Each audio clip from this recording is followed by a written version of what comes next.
All things Mavs. Mavs fans, what's going on? Welcome into All Things Mavs. Now, before I get into today's news and rumors, I want to make sure that you've subscribed to our brand new All Things Mavs channel. Now, we're making it really easy on you guys. We're putting the link in the description, in the comment section, and it's right down below. When you go to youtube.com/allthingsmavs, make sure you subscribe to that brand new channel. I appreciate you guys watching, following, subscribing, and clicking that like button on every single video. Now let's get right into it with Michael Kidd-Gilchrist. According to Coach Rick Carlisle, he did not travel with the team to Orlando. And if you've been following me on Twitter, I've been raising this question since we got into Orlando. Where has MKG been? Well, the Mavs are reportedly working on logistically getting him to the bubble. And the reason that this worries me a little bit is because Kidd-Gilchrist has barely even played with the Mavs as is. He's played in a total of 9 games. He's putting up less than 1 point per game, 2 rebounds, and less than 1 assist. So when you already have limited time with a brand new team, you need as much time as you can get with that team. And that's what this training camp season is all about for the Mavs, is getting MKG really into the system and getting him a part of this team. It's been weird seeing him. He's been barely playing any minutes even in those 9 games that he played. But what he does for this Mavs team is bring a different level of defensive ability on both the wings and as a power forward as well. Rick has mentioned him multiple times as an undersized power forward for this team, and I think that makes a lot of sense when you see the forwards the Mavs do have. Of course, you got Kristaps Porzingis, but now we're starting to see that he fits better at the center position, so he's not so much a 4 anymore. Maxi Kleber, same thing with him. He is basically the main backup center to Kristaps Porzingis, which leaves 2 real power forwards in Dorian Finney-Smith and Michael Kidd-Gilchrist. And if MKG isn't in Orlando right now and he's not practicing with the team and he doesn't know Rick's system because he's only been here for a total of 9 games, that worries me because he's going to have to come in and he's going to be asked to do a lot on the defensive side of the ball. When you've only got guys like Dorian Finney-Smith to guard some of these elite Western Conference wings, you need MKG to step up. You look at guys like LeBron James of the Los Angeles Lakers, who the Mavs will see in the scrimmage time, and who's going to guard him? Maybe Dorian Finney-Smith, but if Doe's off the court, you got to have MKG in there. Of course, you got Kawhi Leonard and Paul George. Yeah, Finney-Smith can guard one of those 2 guys, but after that, you need another guy to guard one, and that's where MKG comes into play. Same with Brandon Ingram, a guy who's in the most improved player conversation, and I also included Danilo Gallinari in this one as well because OKC is a very likely first-round matchup for the Mavs, and Gallinari is a bigger guy that I really don't want to see a guy like Kristaps Porzingis guard because he's not that mobile. But the biggest question I have now is because Michael Kidd-Gilchrist has been here. We haven't seen much of him. He's played some good defensive minutes every once in a while, but we got rid of Rowdy Ryan Broekhoff, a fan favorite, a guy who I actually wanted to come back to Dallas after Willie Cauley-Stein opted out of the Orlando bubble. So who would you rather have? If you look back on it right now, which of these 2 guys would you have? Type RB for Ryan Broekhoff. Type MKG if you'd rather have Kidd-Gilchrist. Personally, Broekhoff knows the system. He's a better shooter. Of course, he's with the Philadelphia 76ers now. However, there is word that he might not be playing in Orlando due to a family illness, but I think I'd still have Broekhoff over MKG. Let me know what you guys think in the comment section below. Now, as I mentioned, we are gearing up for basketball to return to play in Disney World, and I cannot wait.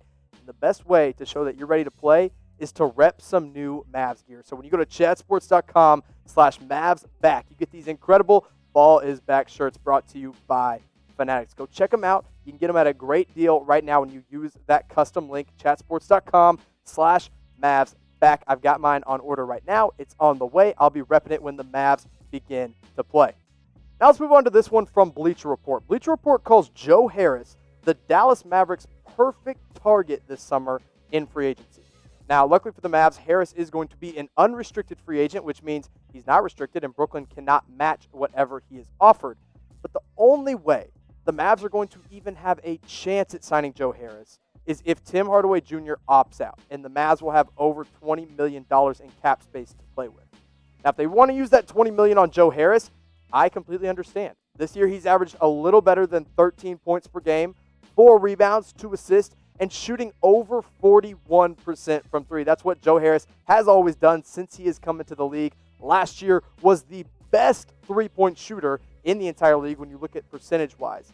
And really, it's not even close. He was at 47.4% last year for Brooklyn. Now, again, he's at 41% this year, but last year, the best most accurate three-point shooter in the league, followed by Danny Green now with the Los Angeles Lakers, of course, last year with the Toronto Raptors, followed by our very own Seth Curry, who last year spent time with the Portland Trail Blazers at 45%.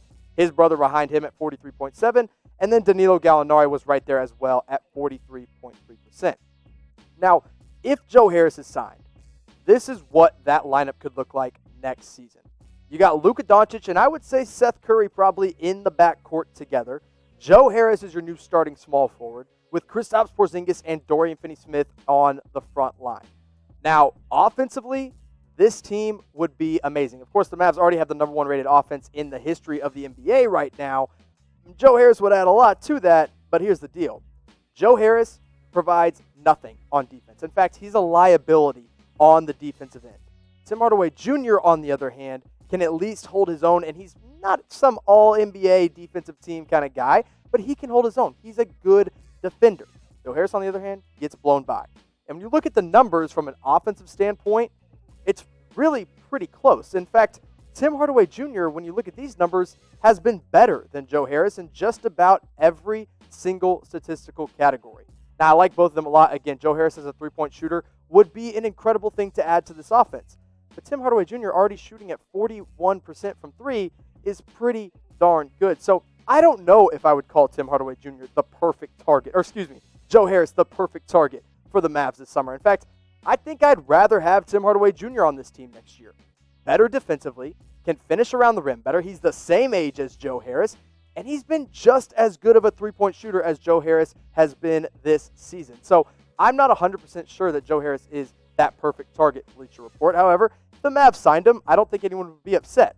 I think I would be upset if we let THJ walk in order to bring in Joe Harris. I think that would be a downgrade in the starting five. Now, if we brought in Joe Harris alongside Tim Hardaway Jr., that might work. However, the money there does not work because remember, Tim Hardaway Jr. has an $18.9 million player option. So if he opts into that, the Mavs are pretty limited in cap space. However, if he opts out, Joe Harris could be that target. So now it's time for you to pick one. Which one would you rather have? I gave my spiel for both of them. Joe Harris, the more accurate three-point shooter. Tim Hardaway Jr., I believe, the better overall player. So if you'd rather keep THJ, just type that in the comment section below. But if you want Joe Harris in here, type JH and let me know what you guys think.